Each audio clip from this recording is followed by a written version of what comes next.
അപ്പോസ്തലന്മാരുടെ പ്രവൃത്തികൾ അധ്യായം 18. ഇതിനുശേഷം പൗലോസ് അഥേന വിട്ട് കൊരിന്തിലെത്തി.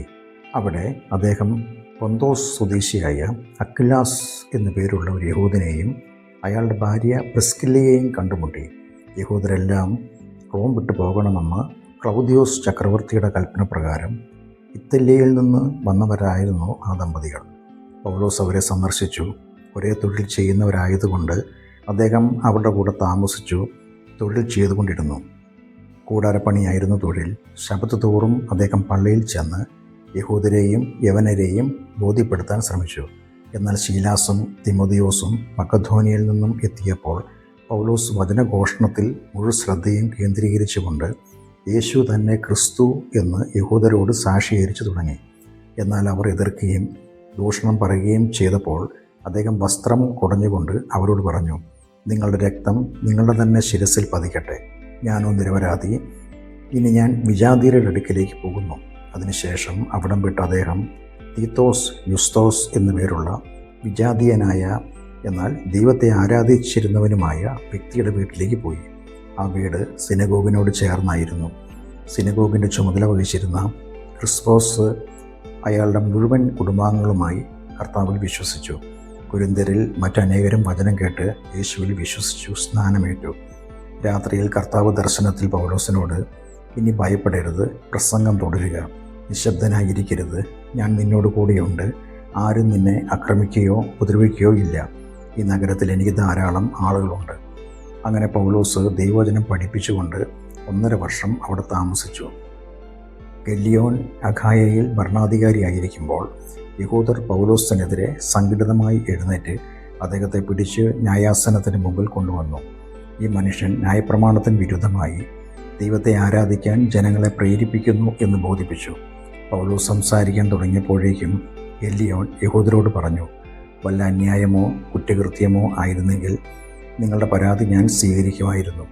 എന്നാൽ പദങ്ങളെയും പേരുകളെയും നിങ്ങളുടെ ന്യായപ്രമാണത്തെയും സംബന്ധിച്ചുള്ള പ്രശ്നമാണെങ്കിൽ നിങ്ങൾ തന്നെ കൈകാര്യം ചെയ്യുക. ഇക്കാര്യങ്ങളുടെ വിധികർത്താവാകാൻ ഞാൻ ഒരുക്കമല്ല. അനന്തരം അദ്ദേഹം അവരെ ന്യായാസനത്തിൽ നിന്നും ആട്ടിപ്പുറത്താക്കി. അപ്പോൾ അവർ എല്ലാവരും കൂടി സിനഗോഗ് ഭരണാധിപനായ സോസ്തനേസിനെ പിടിച്ച് ന്യായാസനത്തിൻ്റെ മുമ്പിൽ വെച്ചടിച്ചു. എന്നാൽ ഗല്ലിയോൻ ഇതൊന്നും ഗവനിച്ചില്ല. പൗലോസ് കുറേ കാലം കൂടി കൊരിന്തിൽ താമസിച്ചു. പിന്നീട് സഹോദരങ്ങളെ വിട്ട് പ്രിസ്കില്ലയോടും അക്വിലാസിനോടും കൂടെ കപ്പൽ കയറി സിറിയയിലേക്ക് യാത്രയായി. ഒരു വ്രതമുണ്ടായിരുന്നതിനാൽ കെംക്രേയയിൽ വെച്ച് പൗലോസ് തലക്ഷൗരം ചെയ്യിച്ചു. എഫെസോസിലെത്തിയപ്പോൾ അവരെ അവിടം വിട്ടിട്ട് തനിയെ സിനഗോഗിൽ ചെന്ന് യഹൂദരോട് സംവാദം നടത്തി. അവർ തങ്ങളോട് കൂടെ കുറേ കാലം കൂടി താമസിക്കണമെന്ന് ആവശ്യപ്പെട്ടെങ്കിലും അദ്ദേഹം സമ്മതിച്ചില്ല. ദൈവഹിതമെങ്കിൽ ഞാൻ നിങ്ങളുടെ അടുക്കൽ മടങ്ങി വരാം എന്ന് പറഞ്ഞ് വിടം വാങ്ങി എഫെസോസിൽ നിന്ന് കപ്പൽ കയറി. കൈസരിയയിൽ ഇറങ്ങി അദ്ദേഹം സഭയെ അഭിവാദനം ചെയ്തിട്ട് അന്ത്യോക്യയിലേക്ക് പോയി. അവിടെ കുറേ കാലം ചെലവഴിച്ച ശേഷം ഗലാത്യ പ്രദേശങ്ങളിലും ഫ്രുങ്കിയയിലും സഞ്ചരിച്ച് അവിടെയുള്ള ശിഷ്യരെ ശക്തിപ്പെടുത്തി. വാഗ്മിയും തിരുവെഴുത്തുകൾ സംബന്ധിച്ച് സമഗ്രമായ അറിവുള്ള അലക്സാന്ദ്രിയക്കാരനുമായ അപ്പല്ലോസ് എന്നു പേരുള്ള ഒരു യഹൂദൻ ആ ഇടയ്ക്ക് എഫെസോസിലെത്തി. കർത്താവിൻ്റെ മാർഗത്തെക്കുറിച്ച് അദ്ദേഹത്തിന് ഉപദേശം ലഭിച്ചിരുന്നു. യോഹന്നാന്റെ സ്നാനത്തെക്കുറിച്ച് മാത്രമേ താൻ അറിഞ്ഞിരുന്നുള്ളൂ. എങ്കിലും യേശുവിനെക്കുറിച്ചുള്ള കാര്യങ്ങൾ ആത്മാവിൽ എരിവോടെ തെറ്റുകൂടാതെ പഠിപ്പിക്കുകയും പ്രസംഗിക്കുകയും ചെയ്തിരുന്നു.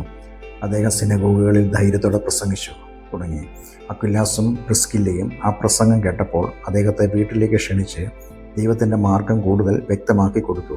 അപ്പൊല്ലോസ് അഖായയിലേക്ക് പോകാൻ ആഗ്രഹിച്ചപ്പോൾ സഹോദരങ്ങൾ അദ്ദേഹത്തെ പ്രോത്സാഹിപ്പിക്കുകയും അവിടെ അദ്ദേഹത്തെ സ്വീകരിക്കേണ്ടതിന് ശിഷ്യർക്ക് എഴുതുകയും ചെയ്തു.